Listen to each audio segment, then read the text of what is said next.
नमस्कार दोस्तों, स्वागत है आपका स्टडी फॉर सिविल सर्विसेज में। वीडियो को पूरा देखिए। कोई भी आपका फीडबैक है, कोई सजेशन है, तुरंत वीडियो में कमेंट करके जरूर बताइए। अच्छा लगे तो वीडियो लाइक जरूर कर लीजिए और ऐसे वीडियो लगातार फ्री में पाने के लिए चैनल को तुरंत सब्सक्राइब कर लीजिए और बेल आइकन को जरूर टैप कर लीजिए ताकि आगे भी सारे वीडियो आपको मिलते रहे। यूट्यूब में फॉलो करते हैं तो प्लीज ये वाला फ्री टेलीग्राम चैनल जरूर ज्वाइन कर लीजिएगा। सारे नोटिफिकेशन, सारे अपडेट यहीं पे आते हैं, ध्यान रखिएगा। स्टडी फॉर सिविल सर्विसेज का कोई भी पेड ग्रुप अगर आपको ज्वाइन करना है तो सिर्फ 856480560660897523864455 यही नंबर है हमारे, सिर्फ जहां पे कॉल या व्हाट्सएप कर सकते हैं। इंस्टाग्राम पे हमारा पेज जरूर फॉलो कर लीजिएगा, स्टडी फॉर सिविल .सर्विसेज है। ट्विटर पे हमको जरूर फॉलो कर लीजिएगा, @study for civils है। सारे क्वेश्चन अटेम्प्ट करिए और स्कोर अपना तुरंत कमेंट करके बताइए। Good morning friends, my name is Chandravardhan and I welcome you all to Study for Civil Services, one of the India's leading educational platforms. दोस्तों, BPSC के लिए यह हमारा स्पेशल सीरीज है जिसमें बीपीएससी में अब तक पूछे गए जितने भी क्वेश्चन हैं, प्रीवियस ईयर क्वेश्चंस हैं, उन सब को हम लोग डिस्कस करने वाले हैं। और आज हम लोग शुरुआत कर रहे हैं मॉडर्न हिस्ट्री से। देखते हैं पहला क्वेश्चन हमारा क्या है। बाल गंगाधर तिलक को लोकमान्य तिलक के नाम से कब से जाना जाने लगा? ये क्वेश्चन है। Bal Gangadhar Tilak came to be known as Lokmanya Tilak when, from when? वे एक लोकप्रिय शिक्षक बने, उन्होंने एक लोकप्रिय अखबार शुरू किया, सरकार ने उन्हें रैंड मर्डर केस में अभियुक्त बनाया, उन्होंने शिवाजी और गणपति उत्सव शुरू किया, या फिर ये जो लास्ट ऑप्शन होता है उपयुक्त में से कोई नहीं, उपयुक्त में से एक से अधिक। तो ये सही है कि वो एक लोकप्रिय शिक्षक बने, बिल्कुल सही बात है। उन्होंने एक लोकप्रिय अखबार भी शुरू किया, एक नहीं दो लोकप्रिय अखबार था।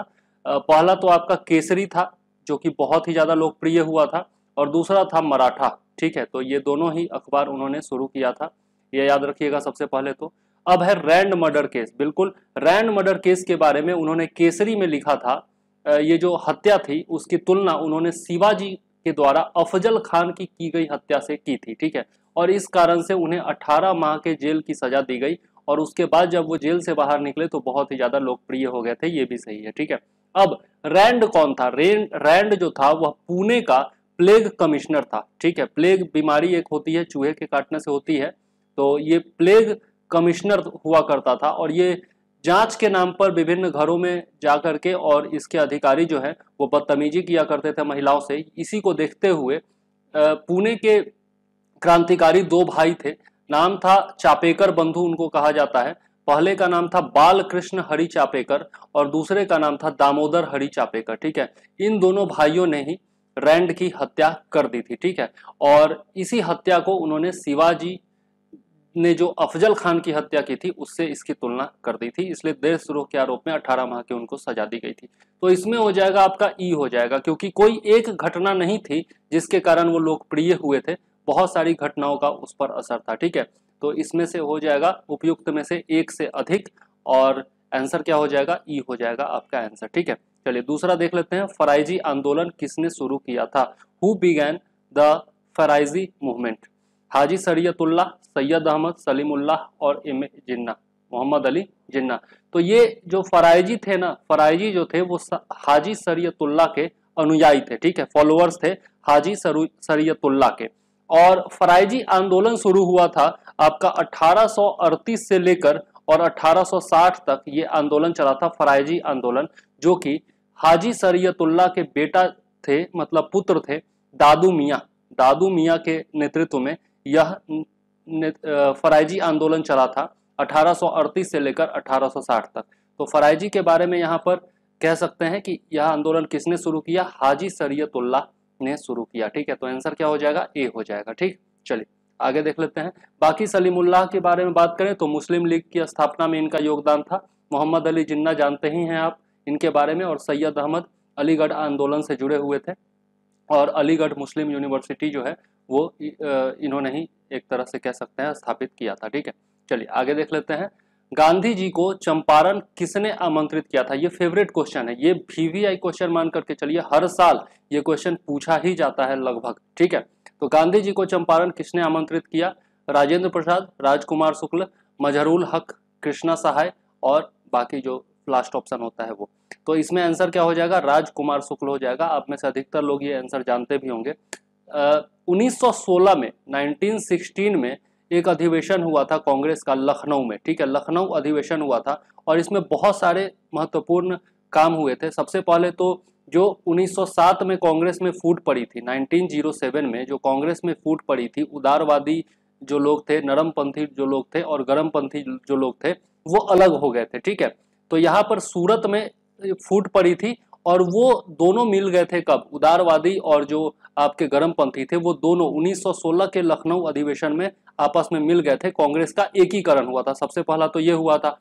दूसरा ये हुआ था यहाँ पर कि कांग्रेस और मुस्लिम लीग दोनों का एक साथ सम्मेलन हुआ था। आईएनसी, इंडियन नेशनल कांग्रेस, और मुस्लिम लीग दोनों का एक साथ सम्मेलन हुआ था। ये दोनों भी कॉमन मिनिमम प्रोग्राम के तहत एक साथ आ गए थे। ठीक है, और इसी अधिवेशन में राजकुमार शुक्ल जो थे वो गांधी जी से मिले थे और उन्होंने चंपारण के किसानों की दुर्दशा उनको बताई और फिर उनको चंपारण आने के लिए आमंत्रित किया। तो आंसर क्या हो जाएगा, राजकुमार शुक्ला हो जाएगा। ठीक है, चलिए नेक्स्ट देख लेते हैं।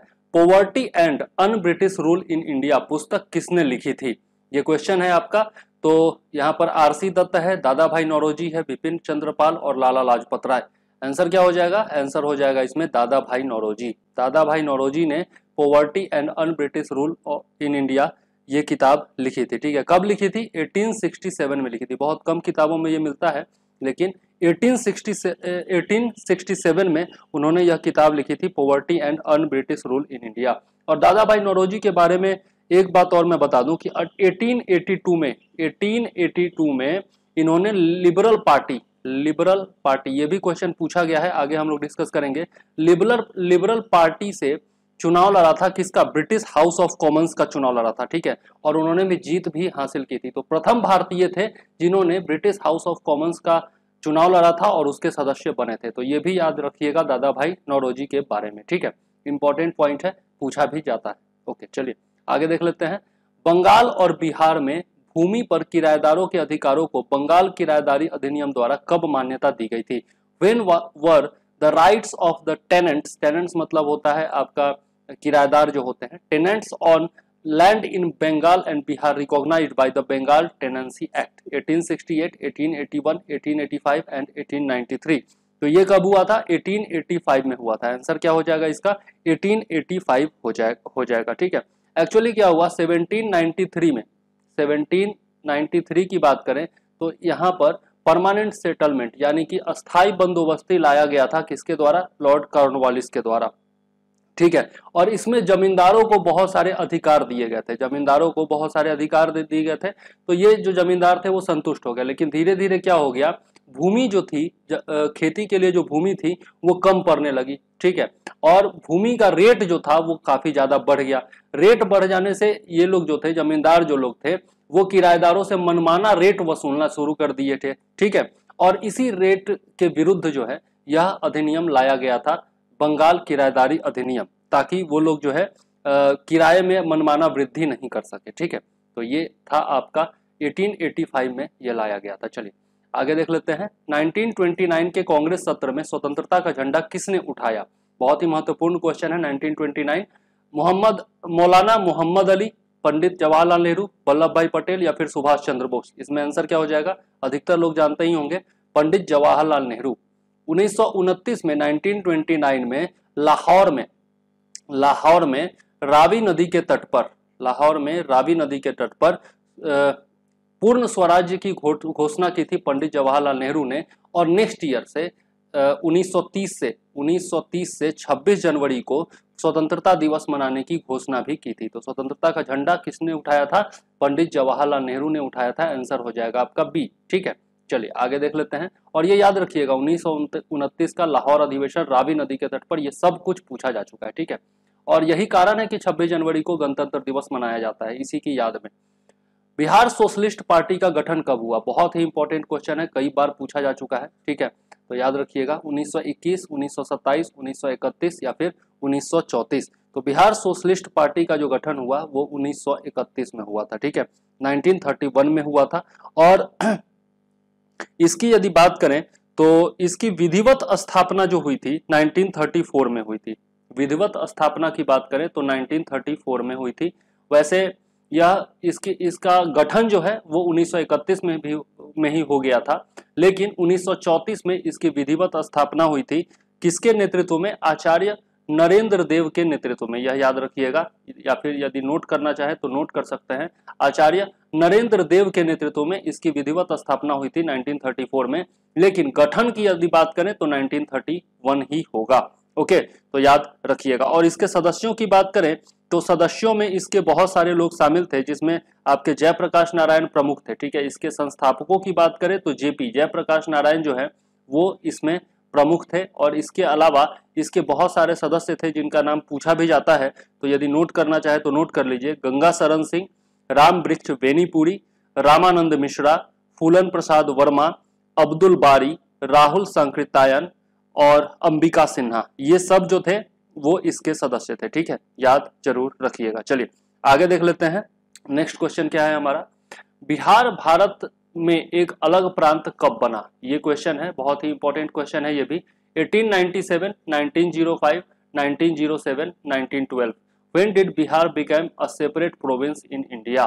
तो ये क्वेश्चन अगर पूछा जाता है तो आंसर क्या हो जाएगा, 1912 हो जाएगा। देखिए 1911 में दिल्ली दरबार का आयोजन हुआ था। 1911 में दिल्ली दरबार का आयोजन हुआ था प्रिंस ऑफ वेल्स के स्वागत में। ठीक है, अब इस समय क्या हुआ, बहुत सारे महत्वपूर्ण निर्णय लिए गए थे। एक तो ये हुआ कि 1905 में जो बंगाल का विभाजन किया गया था वो रद्द कर दिया गया। बंगाल का विभाजन जो था वो रद्द कर दिया गया। दूसरा क्या, और इसी रद्द करने के माध्यम से क्या हुआ कि बंगाल से बिहार और उड़ीसा को सेपरेट कर दिया गया। ठीक है, बिहार और उड़ीसा जो था वो इससे सेपरेट हो गया। ठीक, अब बिहार और उड़ीसा एक साथ हो गया और बंगाल जो है वो अलग हो गया। ठीक, तो अब यहां पर इसी कारण से 22 मार्च को, इसी कारण से यहां पर 1912 में स्थापना माना जाता है बिहार का, और 22 मार्च को हम लोग क्या मनाते हैं, बिहार दिवस मनाते हैं। ठीक है, तो ये याद रखिएगा। ठीक है, 22 मार्च 1912 याद रखिएगा। ठीक, और 1911 में ये घोषणा हुई थी और 1912 में क्या हुआ था, यह इंप्लीमेंट हो गया था, इसलिए 1912 यहाँ पर दिया जाता है। ठीक, अच्छा एक बात और यहाँ पर हुआ था कि राजधानी परिवर्तन हुआ था 1911 में ही। राजधानी परिवर्तन हुआ था, कहाँ से कहाँ, तो पहले राजधानी जो थी वो कोलकाता हुआ करती थी, जो कि बदल करके कहाँ हो गया, दिल्ली हो गया। कोलकाता से दिल्ली राजधानी परिवर्तन जो हुआ था वो भी कब हुआ था, आपका 1911 में ही हुआ था और 1912 में इंप्लीमेंट हुआ था। तो ये सारी बातें आपको याद रखनी चाहिए। ठीक, चलिए आगे देख लेते हैं। नेक्स्ट क्वेश्चन क्या है, निम्नलिखित में से कौन बिहार में पहले कांग्रेस मंत्रालय का नेता था? निम्नलिखित में से कौन बिहार में पहले कांग्रेस मंत्रालय का नेता था, यह भी आपको याद रखना चाहिए। अनुग्रह नारायण सिन्हा, अब्दुल बारी, जयप्रकाश नारायण या फिर श्री कृष्ण सिन्हा। पहले कांग्रेस मंत्रालय का नेता, यानी कि पहला जो कांग्रेस का बना था, सरकार बनी थी बिहार में, उसके नेता कौन थे? तो कोई भी मंत्रालय जो बनता है या फिर मंत्री परिषद जो बनता है तो उसका नेता कौन होता है, राज्य में उसका नेता कौन होता है, मुख्यमंत्री होता है। तो यहाँ पर इनडायरेक्टली क्वेश्चन क्या पूछा जा रहा है कि बिहार के पहले मुख्यमंत्री कौन थे, तो ये कौन हो जाएंगे, श्री कृष्ण सिन्हा हो जाएंगे। श्री कृष्ण सिन्हा याद रखिएगा। ठीक है, अच्छा यहाँ पर बिहार ये जो थे 1937 में सीएम बने थे। 1935 का जो एक्ट आया था उसके तहत चुनाव होना निश्चित हुआ था कि प्रांतों में चुनाव होगा। प्रांतों में चुनाव हुआ तो बहुत सारे प्रांतों में कांग्रेस ने सरकार बनाई, जिसमें बिहार भी एक शामिल था, संयुक्त प्रांत था, मध्य प्रांत था। इन सब में कांग्रेस ने सरकार बनाई, बिहार में भी सरकार बनाया गया और 1937 में श्री कृष्ण सिन्हा जो थे वो बिहार के सीएम चुने गए। सीएम उस समय नहीं कहा जाता था, उस समय प्रधानमंत्री कहा जाता था, लेकिन यहाँ पर मुख्यमंत्री की चर्चा हो रही है तो मुख्यमंत्री ही हम लोग मान करके चलते हैं। ठीक है, तो यहाँ पर अच्छा इसके बाद जो है इन्होंने इस्तीफा दे दिया था 1939 में। इन्होंने क्या किया, इस्तीफा दे दिया। बिहार और उत्तर प्रदेश की कांग्रेस की सरकारों ने इस्तीफा दे दिया था। ठीक है, आगे देखेंगे क्यों इस्तीफा दिया था। और उसके बाद फिर मोहम्मद यूनुस जो थे वो बन गए मुख्यमंत्री। ठीक, मोहम्मद यूनुस जो थे वो मुख्यमंत्री बन गए, लेकिन दोबारा फिर से मुख्यमंत्री बने थे 1946 में। श्री कृष्ण सिंह 1946 में दोबारा फिर से मुख्यमंत्री बने और 1961 तक, जब तक उनकी मृत्यु नहीं हो गई तब तक वो फिर से मुख्यमंत्री रहे थे, 1946 से 1961 तक। ठीक, तो ये आपको याद रखना चाहिए श्री कृष्ण सिंह के बारे में। ठीक है, बाकी जयप्रकाश नारायण के बारे में पता ही है कि बहुत बड़े सोशलिस्ट नेता थे। ठीक है, और इनके नेतृत्व में बहुत बड़ा आंदोलन चला था जब इमरजेंसी हुई थी उसके जस्ट बाद। ठीक है, इमरजेंसी के खिलाफ। नेक्स्ट है क्वेश्चन आपका, निम्नलिखित में से कौन ईस्ट इंडिया कंपनी के सिपाहियों को विद्रोही बनाने का कारण नहीं था? तो ईस्ट इंडिया कंपनी के सिपाहियों ने किस कारण से विद्रोह नहीं किया था, यही क्वेश्चन पूछा जा रहा है। Which of the following was not a reason for making the sepoys of the East India Company rebellious? Company के अधिकारियों के ईसाई धर्म के प्रसार का प्रयास, दूसरा है सिपाहियों को जहाजों पर यात्रा करने का आदेश, तीसरा है भट्टा का ठहराव। भट्टा, यहाँ पर भट्टा जो है वो नहीं होगा, भत्ता, इसको भट्टा नहीं भत्ता कहेंगे, ठीक है। भत्ता जो होता है, जैसे वेतन तो दिया जाता है, वेतन के अलावा जो दिया जाता है ना, टीएडीए, इन सबको कहा जाता है भत्ता, ठीक है। तो भत्ता रोक दिया गया था सैनिकों का, इस कारण से हुआ रिबेलियन, ये बोला जा रहा है। और चौथा है अफसरों की अक्षमता, ठीक है। तो यहाँ पर यह भी कारण सही है कि ईसाई धर्म का प्रसार किया जाता था और बाकी जो धर्म है हिंदू मुस्लिम, उनके सैनिकों के साथ दुर्व्यवहार किया जाता था या फिर उनको अपना धर्म का पालन करने से रोका जाता था। सिपाहियों को जहाज पर यात्रा करने का आदेश दिया था, यह भी कारण सही है क्योंकि हिंदुओं में ये मान्यता है कि समुद्र पार जाना जो है वो पाप माना जाता है और इनको जो है समंदर पार भेजा जाता था, ये भी कारण था। भत्ता रोक दिया गया था, ये भी एक प्रमुख कारण में से था। लेकिन अफसरों की अक्षमता ये कारण नहीं था, ठीक है। तो यहाँ पर क्या हो जाएगा, डी हो जाएगा। अफसरों की अक्षमता जो था वह कारण नहीं था रिबेलियन का, ठीक। तो आंसर हो जाएगा डी। नेक्स्ट वीडियो में हम लोग आगे बढ़ेंगे, ठीक है। और आगे भी जितने भी क्वेश्चंस हैं वो सारे डिस्कस इसी तरह से करते रहेंगे। आप देख रहे हैं कि एक एक क्वेश्चन में 4-5 फैक्ट होते हैं और बहुत ही महत्वपूर्ण फैक्ट होते हैं, सारे पूछे हुए फैक्ट होते हैं। तो लगातार हमारे साथ जुड़े रहिए और इसी तरह का सीरीज बहुत ज़्यादा काम आने वाला है, चाहे 67th का एग्जाम हो, 68th का एग्जाम हो या फिर बिहार का कोई भी एग्जाम हो, सब में ये काम आने वाला है। अन्य एग्जाम भी आप दे रहे हैं, अन्य पीसीएस भी दे रहे हैं, तो वहां पर भी ये क्वेश्चंस पूछे जा सकते हैं क्योंकि मॉडर्न हिस्ट्री का, शुद्ध मॉडर्न हिस्ट्री का क्वेश्चन है, ठीक है। तो चलिए इस वीडियो को करते हैं यहीं पर समाप्त। मैं हूं चंद्रवर्धन, लेता हूं आपसे इजाजत। जय हिंद, वंदे मातरम।